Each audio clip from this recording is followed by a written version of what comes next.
Hey, welcome to Nerdarchy, for nerds by nerds. Today we are gathered together to kick off this video like you would kick off a campaign at the starting of an adventure. And adventuring with me, I'm Ryan, and we have Dave. Nate. Alright, so, starting off a campaign, how do you guys like to do it? How do you like to bring the players together? Actually, I think we should tell folks why frame it out. Well, why we're actually even doing this video. Okay, so so Martial Arts Fanatic Martial Arts Fanatic posed the question of like how do you start that first session where you get your players sort of together and adventuring together? Well, he just said how do you start a campaign, but presuming that's probably along the lines of how do you get the PCs together to do the thing that you as the GM have kind of written for them to do. Okay, so there's tons of different approaches to this. I know some GMs will just write a linear story and will include some hooks, and that's supposed to get the players together. It works. It's been done forever. Some GMs will just go with the old, you're in a tavern. Sometimes that's fun to do as a joke, just because it's so, it's so trope. Yeah. Me personally, I like to look at the characters, the individual characters, and then build my story from there. And then see how many of those characters' stories can I thread into the beginning of my campaign to where, it's their ideas that force them together, not mine. If that makes any sense. yeah. Kind of like having the characters' personalities write the story for the intro story. Yeah, pretty much. I mean, so every adventure party you're gonna have probably a rogue. You're gonna have a fighter type. You're gonna have the spellcaster type. You're gonna have the divine caster type, right? Right. And then, but see, there's so much more to it than that. What shapes those characters? Well, their race is going to shape them. Their goals and objectives are going to shape them. So Their backgrounds in this edition. well, yeah, in this of edition, the game, you're actually given some role playing tools that which is funny because how many times have you had that player that shows up to the table and it's like you can't even get them to put a name on the character sheet, let alone a backstory. And when they do have a name, it's something ridiculous in the name. That can be my pain sometimes. And also to kind of piggyback off of that, like when you have the characters, guiding your story, you can take a little bit of the approach of like, all right, I have a little bit of a plot in mind, but like, all right, how do I make this feel more character centric? Like, how do I weave that along with what these character backgrounds sort of entail? In 5th edition, it's funny, having this conversation now opposed to 4th, 3rd, 2nd, or 1st, or even Pathfinder is you can actually go right to your player character sheets and go right to their ideals and their bonds. If they work on them, yeah. I mean, there's the sort of rote ones that you can just lift from the... It doesn't even matter whether they just pick one from the list of them or they make up their own. It's still there. It's still about their character, and they still had to either roll it, pick it, or make it up. So they did something. So to some level, they've invested some effort into that, even if it is just dropping a die 8. Now this is all well and good for more experienced GMs, but I would say that for how this Martial Arts Fanatic was asking, made me feel like perhaps he's asking from the standpoint of, hey, maybe I haven't run a game, or I'd be interested in seeing what other people, what their other people's strategies is for starting a game. So I would say for a more inexperienced DM, I would look towards trying to see, like you were saying, a little more heavy-handed in the sense of, hey, your 3 friends, why are you together? Like, try and make it so that they're together first for some binding agent. Maybe they belong to the same guild. Maybe they're in the same city and they're guards in the city. Or they're on a caravan, because when you're a caravan, you're like... So the thing that's centric to this whole scenario is the fact that everyone is on the caravan, so whatever happens, you're all witnessing it and a part of it. And who rushes to the defense of the caravan or dealing with the situation but the player characters? Yeah, the adventurers. You're the heroes. Or maybe you're all buddies, you're all old friends, school friends or whatever, with the current mayor, and he's got a problem, and he needs you to help him out. So he calls on you guys. That being said, look at Minds of Fildover. The starter set module, they actually do that. They go, okay, you're all going to start off in this town, but you're from someplace else. Make up a reason to go there. Which it kind of throws it back at the players. Yeah. And and that's right in the written module, which I thought was kind of cool. And all the pre-gens have, like they're scripted to be there for various reasons too. Like that's the pre-gens, sure, but I know plenty of people that run that module, with original characters. Well, and actually that goes very well to the point of, all right, there's one approach of starting a game to GM a game where you're just like, I am running this type of game, make characters that would reasonably fit into that type of setting, like. If you're doing a high seas sort of like swashbuckling campaign, you're not going to play the knight in full plate armor that wants to ride around on the mountain and charge people, because not for long you won't. Well, you're going to be on the seas. Like, so it's like, all right, if I'm as the GM, I'm setting the framework for you guys to create this, have this kind of adventure. Make a hero that fits into this region. If it's a city campaign, don't make the ranger. Well, that goes back to a campaign or a game master's tips that me and Ted did on setting the players' expectations. And you guys are absolutely right. Like if you're going to put together a campaign for a group of players, it kind of behooves you to let them know what kind of game it's going to be. Right? If your game's going to be full of undead, well, you should probably kind of allude to that so that they know they should probably have a cleric or or a paladin. Or, like you said, if you're going to do a high seas adventure type game, you don't want a traditional knight. You want swashbucklers. You're going to want characters that can fit in that environment. Hey, in 5th edition, you might want a couple characters that have the sailor background. Absolutely, yeah, that would be handy. If you're running like a sort of Asian adventures thing, then you want characters that feel like they would be at home in that setting, or if you're the Outlander, then you're gonna have to deal with the consequences, and and then at that point you're running a fish out of water on purpose. It's not because no one communicated anything. It doesn't make sense for me as the game master to ambush my players with the campaign. Well, it unless it's a zombie apocalypse, and right. you wanted them to be completely unprepared. Right, yeah, exactly. But if you don't want them to be all mad about it, then yeah. Well, even that kind of game, there's definitely ways you could probably preface that without actually telling them what it's going to be, if that's a big part of your idea. Right. I don't know that a zombie apocalypse game would be all that fun in D&D though. Yeah. Not with the new zombies. Zombies in general, it's got a shelf life of like 1-2 sessions, and it's just like, we're fighting the same thing every single time. I would agree. I didn't say it was good. I'm just saying, Yeah. But hey, if you're going to run an urban campaign, you're right. Like you don't want to have a party full of druids and rangers because when are they going to use their skills? Right, they can only go into the park so often. After a while, it kind of gets a little old. Becomes pretty old hat, that's for sure. So, wait a minute. I think we've gotten off topic though. We're still talking player expectations. We're rambling along the topic here. So start a campaign. So what do you think?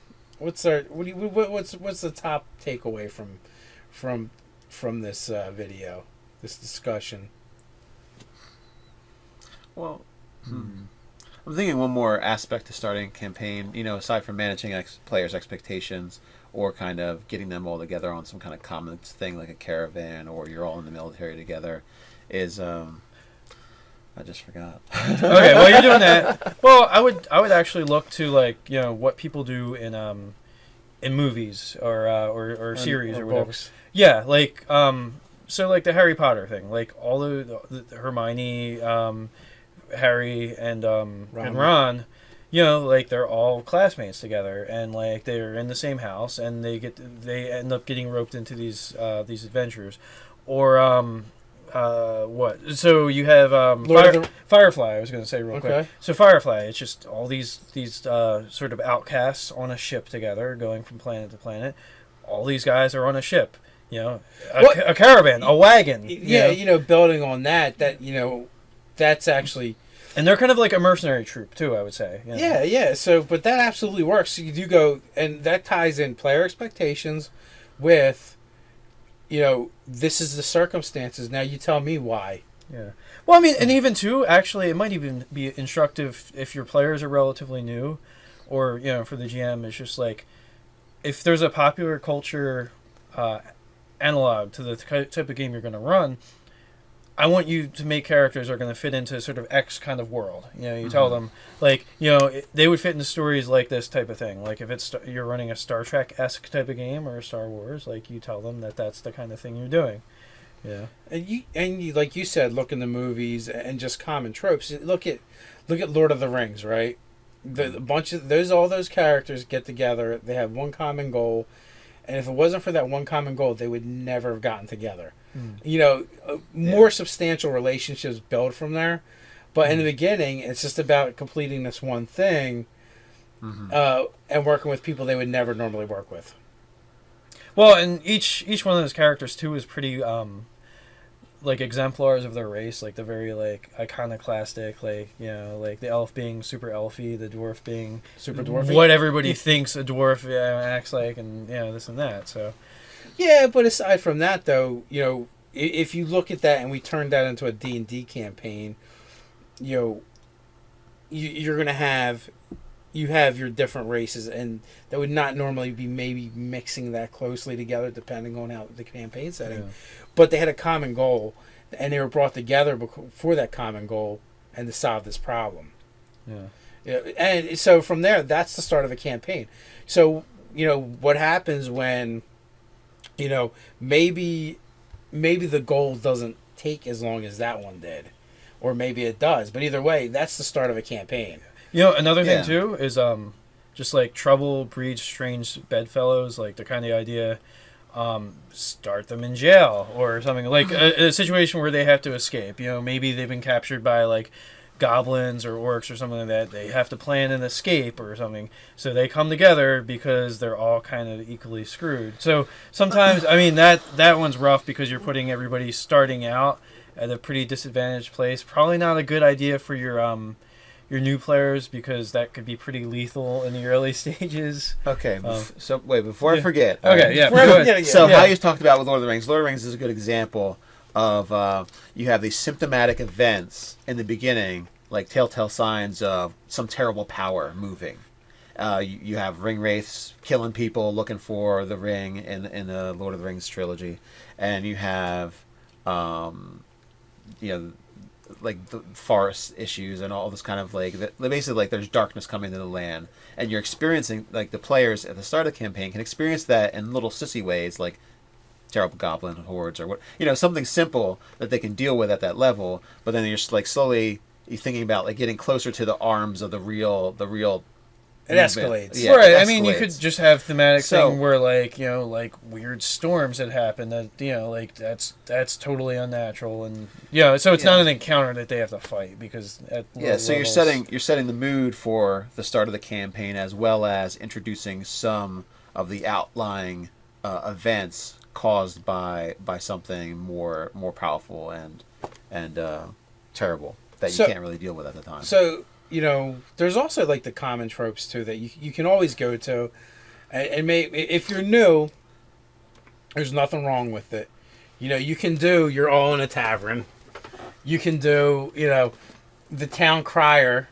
It calls for for adventurers to solve a problem. You're in a tavern and there's an orc raid on the tavern and the inn. That kind of simplistic stuff. Right, yeah, rushing to the defense of like an attack on a town, something like that. Yeah. Basically, you want some sort of like, you don't want to spend a lot of session time just getting the party together. We've had sessions back in the past where like over the half the session, the first session would go by and the party still wasn't together, and it's just like, what the hell? I hate that. Yeah, like, I mean, all right, what you might want to do with that is like, if you're gonna take, I mean, sometimes story-wise it's cool to do that, but then it's just like you might want to gather parts of the group together and just run sessions for them. Key aspect to not having that happen is to not have fighting encounters. Something that could turn into a fighting encounter, don't have it with like one or two people out of the party. Because if you have 6 people and you're going to treat them all kind of fairly in that sense, You're like, all right, we're gonna have some kind of encounter that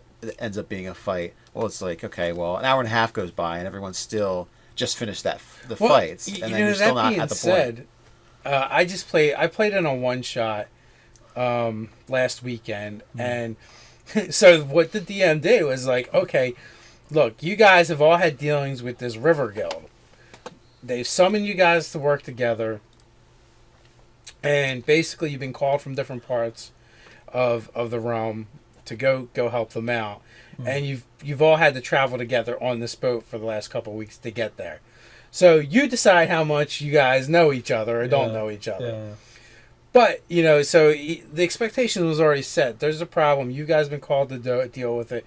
You guys have been traveling for a while, so you do know each other or know of each other from that.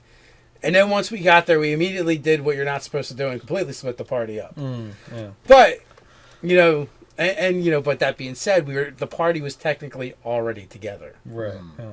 You're just having separate missions at that time. Right. So, or we just had different things we wanted to do. I mean, it's going to happen. Which is fine. But the most important thing was he had set an objective for the party. He put the party together.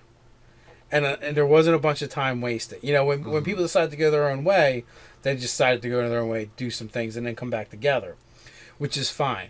Like you said, Nate. If you have the party, maybe they're in the same military unit. Like you said, Ryan, maybe they're all been captured by orcs and they have to escape together. I will say there is the problem with that kind of scenario is always once they escape, they've achieved the objective for them to work together. So why do they stay together? Yeah, they're likely to. Theoretically, they could disband.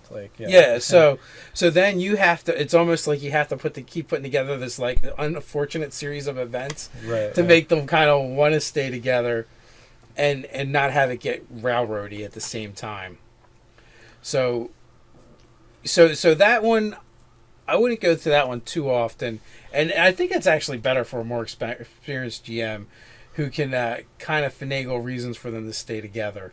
Without it being obvious. Yeah, without it being obvious. Right, yeah. Absolutely. Let's see, what else do we have to... anything else we can mine as far as I think literature, TV? Well, literature and TV, like you said, are great places. Like, doing the whole, hey, you're on a caravan, you're on a ship. Like, the great thing about, like, that you're on a ship... There's nowhere to go. You're on a ship, you know what I mean? Yeah, there's only so many people you can run into. There's only so far you could go. So, for early opening, that one's not bad at all. The caravan, granted, you can leave. It is still good. Usually you have an objective with the caravan. Or you at least have to wait. Or any sort of, the sort of like the town crier thing where like some sort of decree that, a noble or a king wants something resolved. Like, all right, your guys are basically, adventurers are kind of, like venture capitalists. So they see a business opportunity, some way to make fame and, to make some gold. And your guys are the guys that respond to the help wanted ads, basically. So like, the wanted posters or the bulletin poster in a tavern or the town crier thing, like the people that show up for the job, basically. And it's like, oh, you 4 to 6 people. Well, you're all interested in accomplishing the same thing. Why don't you work together? Well, there's that, and then the other one is nice too. We mentioned is the attack scenario where, where you the DM figure out in conjunction with your players why they're going to be in a certain area. They're either from there, they travel to there, whatever, and then boom, conflict. Mm-hmm. So again, they have to work together, resolve this conflict, get through it. Another problem with that can also be the afterwards. Well, why do they stay together? So that part always takes more creativity. Yeah, it's useful for them to be the rest of the party to be affiliated with, be hooked into. Maybe they all know the same individual or organization, or maybe they all have a vested interest in like a church or something like that. Yeah, or you introduce a villain that is somehow connected to all of them. Wronged them all. Like the M. Bison of He's just a dick to everybody. Yeah, exactly. Equal opportunity. That's what I always say. I think, that's a good place to start for getting your campaign going. There's a ton of ideas to mine right there, you know, and whenever you can put people together from the beginning is the best. You know, avoid the thing to avoid at almost all costs is that long drawn out 3 sessions to get the freaking party together, because no one wants to sit there for that bull crap. Yeah, you want to try to get the party together within the first 25 minutes, you know, of the campaign, like 25 minutes or less, easy. Yeah. Or your pizza's free. Yeah. And you know, and it's even better if you can come up with reasons for players to actually already be connected. Yeah. You know, I'd say that's easier for more experienced DMs, and if you have more experienced players that are giving you the backgrounds that are in depth enough that you can start weaving them together, and having. Well, I think it works at all levels. I mean, we're playing in your Pathfinder game, and me and Mark both decided to be half giants. We're like, want to be from the same tribe? Sure. Want to be brothers? Let's be brothers. Let's do it. Yeah, that's pretty fun. Yeah, Ted and my Thrive Green are from the same clutch, so. Yeah, so you know that made that a lot smoother, a lot easier. And then, you know, in Ted's 5e game, you know, you and Mark's characters were accomplices. Yeah, I was hoping that somebody would be an accomplice, and I got one, and then I lost one. Yeah, it was short-lived. But now I have his twin brother, so, you know. It's to mold. Yeah. Shape. Yeah, that's right. He's so young. Impressionable. That's right. So, yeah, that's what we got for starting a campaign. You know, hopefully you guys, you know, found that valuable. In the comments, you can let us know what you think, how you feel about it. While you're at it, hit the like, subscribe, share. You can find us at nerdarchy.com, Twitter, Facebook. Basically, really, the internet's, if you put in Nerdarchy, we're out there. Type it in, we're there. Yeah. Exactly. So until next time, my friends, stay nerdy.